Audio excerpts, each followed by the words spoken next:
بسم الله الرحمن الرحيم. والفجر وليال عشر والشفع والوتر والليل إذا يسر هل في ذلك قسم لذي حجر ألم تر كيف فعل ربك بعاد إرم ذات العماد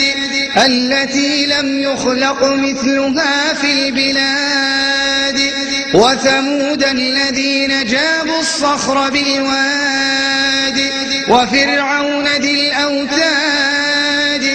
الذين طغوا في البلاد فأكثروا فيها الفساد فصب عليهم ربك سوط عذاب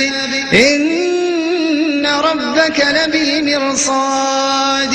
فأما الإنسان إذا ما ابتلاه ربه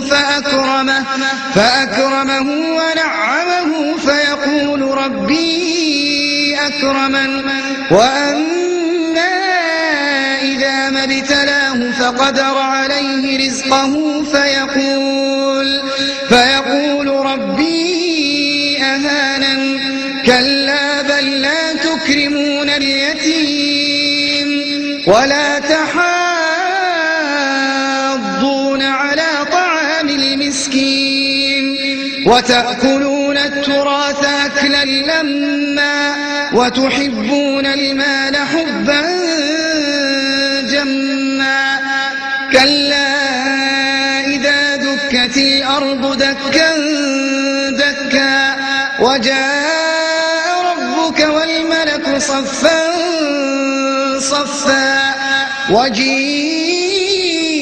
يومئذ بجهنم يومئذ يتذكر الإنسان وأنى له الذكرى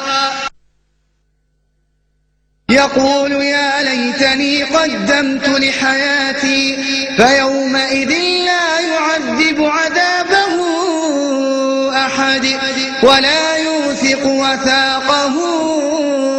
أحد يا أيتها النفس المطمئنة ارجعي إلى ربك راضية مرضية